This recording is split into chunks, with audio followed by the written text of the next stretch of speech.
Now, so this motorcycle, to me, is one of the world's true icons, but don't take my word for it. I'm in pretty good company, all right? Marlon Brando had one, Clint Eastwood had one, James Dean had one, Bob Dylan had one, even Steve McQueen. And no, it's not a Honda Melody.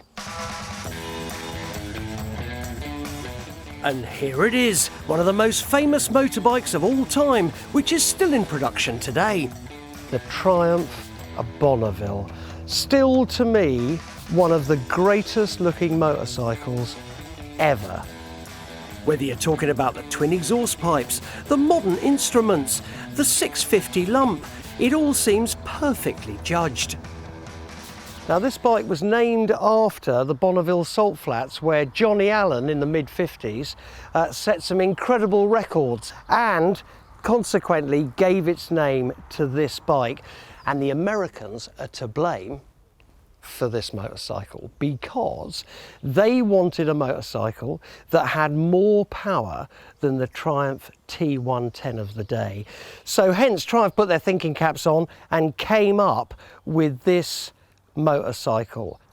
Now, this one is actually a 1971, one of the first oil-in-frame bikes, and it is American spec, so the more sort of teardrop tank, that kind of thing, more higher bars than the British spec. But this motorcycle, to me, is a legend. But not only does it look great, oh, it rides. 45 years on, the bike is still the business. The engine cruises along, but it's hugely responsive. And apart from this one's slightly suspect paintwork, it's the perfect vintage steed. Like the villages I'm riding through, the Bonneville just seems timelessly British. What's that, eh? Massive grin, that's what it is. I have to tell you, that bike, in modern traffic conditions, is to me just perfect. At my age, why do you want anything else? Docile as anything through little country lanes and mixing it on country A roads. I think I'm right in saying that the original bikes did about 115 miles an hour. Plenty even for riding today. In a bit, I'm going to introduce you to a mate of mine who has the world's biggest collection of Triumphs. Now, we've had a look at a 1971 Triumph Bonneville, but what about the others in the range?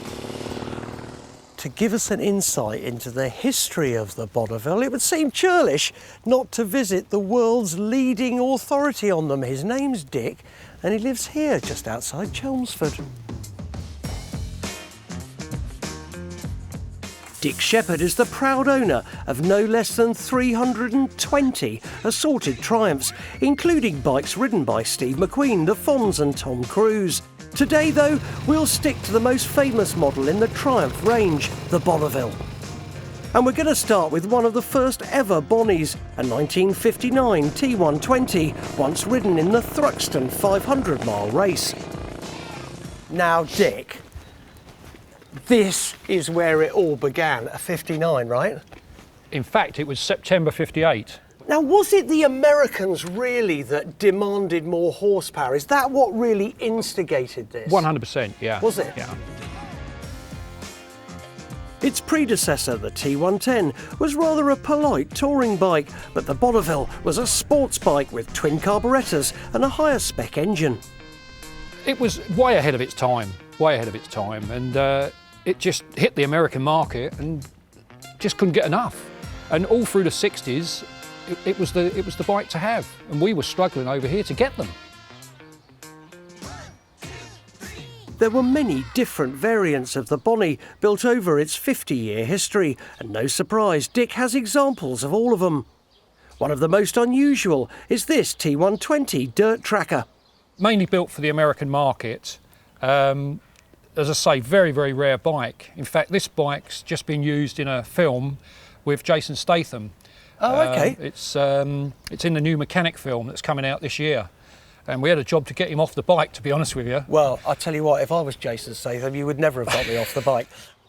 Its next-door neighbour doesn't have quite the same movie-star looks, but it's definitely my kind of bike. American spec T120 970 is, to me, the ultimate Bonneville. It was. Everybody says that the 1970, before it went to oil in frame, was the best Bonneville to have because they'd spent years getting it right.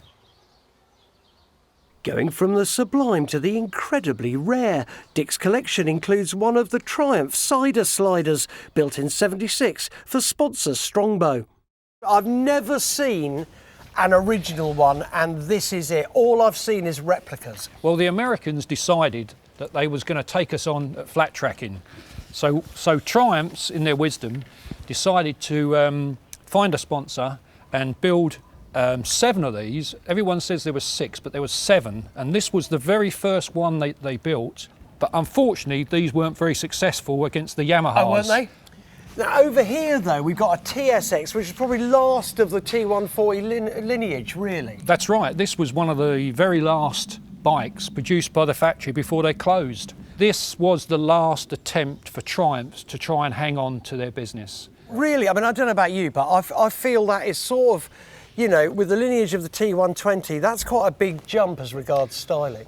Absolutely. When you look at what they've done before, they've got a big boot tyre on the back, haven't they? Leicester wheels, Yeah. the short little megas, it's electric start as well, the small tank, which the Americans loved, the higher handlebars. The body's restyle wasn't enough to save the company. After years of difficulties, the famous Triumph Meridian factory shut down in 1983. For a few years, Bonnies were made under licence by Les Harris. This Bonneville police bike was built for the Nigerian plod. That's good. But in spite of its comedy siren, it wasn't a success. Then in the late 1980s, Triumph and the Bonneville were reborn. It's okay, look, we had the original Bonnevilles, then we had the sort of Les Harris era, and then now we go to the Hinckley Bonnevilles. Now we move on to the... Which is pretty present day, that's a 14 plate, son. This particular bike is the bike that Ryan Reynolds used in the new film that's just come out, Criminal.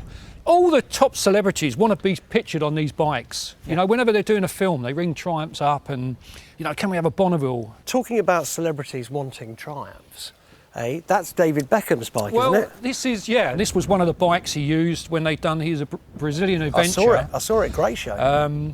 This is the one at the end of the film that the guy crashed on the road. I saw it. And this on is the tarmac? That's right. Yeah. Hey, look, so that basically is the lineage which takes us right up to the present day. With this, the latest Triumph Bonneville T120, it's got an electric start, a 1200cc engine, and it really owns the road. It does feel like a modern bike with retro styling, so I can't quite lose my heart to it, but nevertheless, what a beast. What an amazing job. You can't get one. They've sold them. They're sold out. Everyone keeps ringing me up saying, Dick, can you help me get a new Bonneville? I guess this kind of sums up an icon, doesn't it, really? Nearly 60 years ago, ostensibly the same styled motorcycle instigated this lineage, and here it is today, and you can't get one's waiting list for 6 months. That's icon, isn't it? Born in 1958 and almost 70 years later, still a British classic. Look, Dick, firstly, right, and most importantly, thank you for letting me come and have a look at the lineage. Secondly, though, I just wonder, just this rat bike over here, I just wonder whether we could do a deal.